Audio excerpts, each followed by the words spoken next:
Welcome back to Rise and Grind. Thank you for joining us. We are continuing our journey on this 50 state coffee challenge. That is right. And we are on Arizona, and we chose to go with Cortez Coffee Roasters. And like I said, they sent us a good amount of samples. So this is going to be a several-parter. But today we're going to be doing the Cortez Primo. But let me tell you a little bit about Cortez Coffee Roasters first. It was started by Ron Cortez. He grew up in the coffee fields of Costa Rica. He moved to the U.S. to start a coffee company founded in sustainability and driven by quality. Cortez Coffee Roasters bought their first roaster in 1993. Their sustainability model, now this is something I thought is super cool. Their sustainability model is called More Than Fair. They value the hard work of their farmers, paying an average of 200% more per pound than the current fair trade minimum. And, you're probably no stranger to facts in this world. We know, I eat chocolate, I drink coffee, and, a lot of it's not very ethically sourced. Farmers aren't paid well, so forth and so on. So I thought that's really cool that, they stick to this more than fair system. So not only is it a great cup of coffee, but you can feel great about drinking it. They have a sensory analysis team that constantly roasts and cups their coffees for superb quality. Interesting, right? And they have coffee for all walks of life, from light roasts to medium roasts to dark roasts. And it's pretty cool. They even have coffee-based drinks that aren't super coffee flavored. So if you just want a little pick-me-up caffeine, you can get that too. The founder, Ron Cortez, is a third-generation coffee farmer. Their first mascot was a toucan to highlight the Costa Rican heritage. But nowadays, Mr. Cortez himself is more the mascot. The first roastery was in the back of an auto shop. So that's where it all started for them. And in 2002, they bought their first commercial roaster, a Victoria Intercommercial handmade in Spain. A first of its kind air roaster that produces unmatched smooth flavor. And yes, they still use it today. In 2002, Kevin Briggs developed their first roaster softwares. His unique research is incorporated in every roast they do to this day also. So as I brought up, they have the More Than Fair system, and they developed that in 2004. Ron did, and Mati Fancha, a coffee producer from the African country of Cameroon. As said, the program put more money and resources in farmers' pockets. In 2007, Ron met coffee producer Alejo Castro in Costa Rica. His talents at growing coffee transformed the quality of their coffees. Cortez Coffee Roasters is one of the only roasters in the U.S. to have his beans. In 2009, Rob met Abi from Nepal. He worked with Abi for 7 years to get their first Nepalese bean shipment. Cortez Coffee Roasters is the only U.S. roaster to carry his beans. I thought that was really cool too. So as I brought up, they have the More Than Fair system, and they developed that in 2004. Ron did, and Mati Fancha, a coffee producer from the African country of Cameroon. As said, the program put more money and resources in farmers' pockets. In 2007, Ron met coffee producer Alejo Castro in Costa Rica. His talents at growing coffee transformed the quality of their coffees. Cortez Coffee Roasters is one of the only roasters in the U.S. to have his beans. In 2009, Rob met Abi from Nepal. He worked with Abi for 7 years to get their first Nepalese bean shipment. Cortez Coffee Roasters is the only U.S. roaster to carry his beans. I thought that was really cool too. In 2011, Ron's daughters are born and introduced to coffee at 2 years old.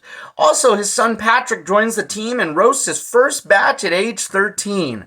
That's really cool too, because I've mentioned before that I used to work at a brewery and it was pretty cool. The son of the brewer would a lot of times come once in a while and help his father brew. And of course, he's under 21, so he couldn't drink any of the product. But you know what? He was learning a skill that by the time he's 21, he'll know more about than anybody probably, because he'll have had a history of watching his father doing it and learning himself. So I thought that was really, really cool. 2014, Cortez Coffee Roasters goes retail. That's right. Till 2014, they only did wholesale, meaning I want to say that's like you buy it in bulk and it's for businesses, like a little coffee shop that obviously can't roast their own coffee, but they want to serve premium coffee to their customers. Once they went retail, the brand and culture of Cortez Coffee Roasters, it started to grow like a desert flower. And in 2018, Cortez Coffee Roasters expanded to roasting cacao. I hope I said that right, cacao. And starts making chocolate. This was the start of their cacao project, Midge Chocolate. I am definitely going to have to try that, by the way, because not only do I love chocolate, but my wife loves chocolate. And as any married man knows, happy wife, happy life. Chocolate is one of the keys to success. In 2020, COVID forced Cortez Coffee Roasters, like many roasters, to go online.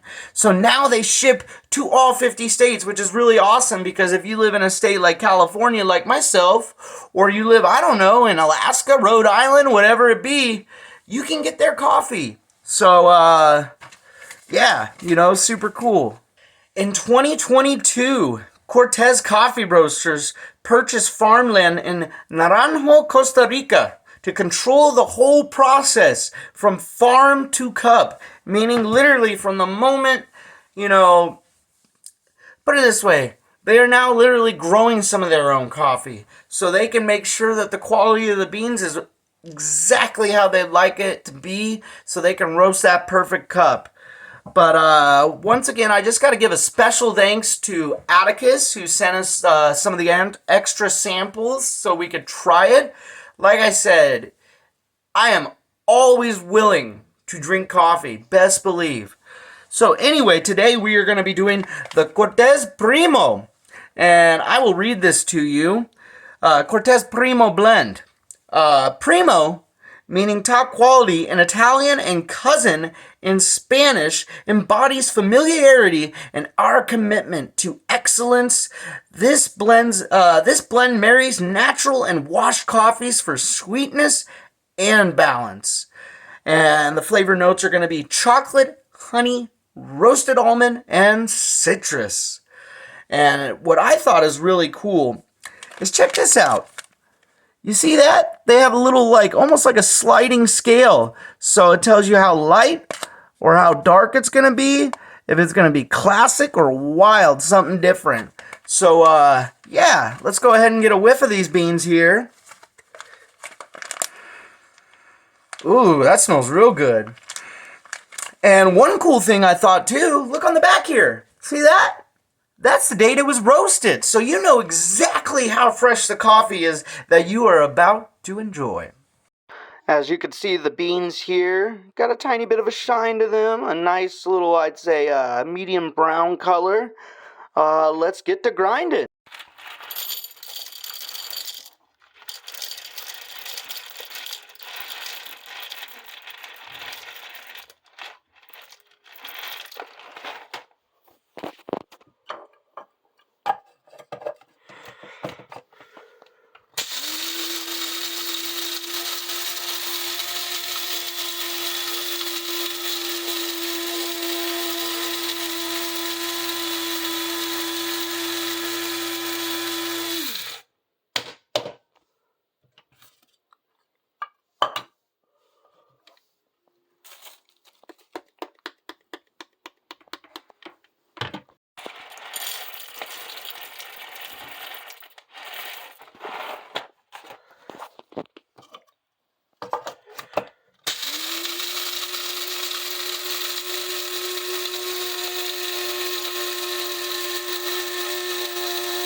Wow.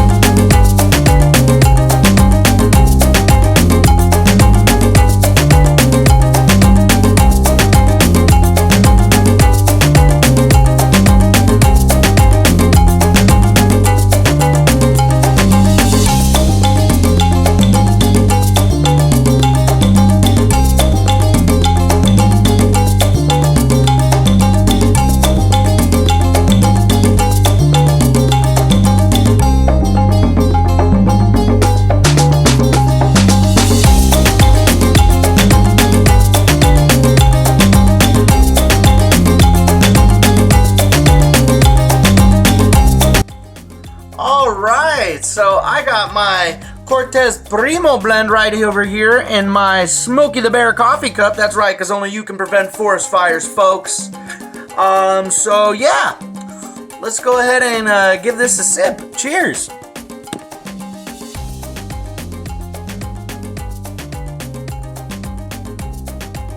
That is good. Wow. You really do get the roasted almond and the chocolate flavor right off the bat to me. You can also, to me, the citrus and the honey come through, not as strong as those other two profile notes to me, but my gosh, this is good! Man, Arizona, you're drinking great coffee over there in that state. So yeah, once again, thank you to Atticus over at Cortez Coffee Roasters for hooking us up with some of the samples. And normally I've been doing iced coffee when I make a video, but I don't know if being a new parent for the first time has made me feel adventurous, but I've been drinking black coffee warm.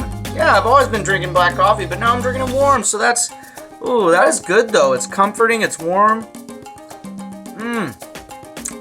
Yeah, that is good. So yeah, special thanks to Cortez Coffee Roasters. Remember, friends do not let friends drink Starbucks. Support your local roasters, my friends. And I haven't said this in any of the videos yet, but I guess everybody else with videos tends to say this, but like, comment, and subscribe. Like I said, this is a 50-state coffee challenge, so we're just getting started, folks, and we still got more parts of Arizona to go before we even get to Arkansas. So, man, this is going to be fun. Keep watching here at Rise and Grind. Thank you for watching.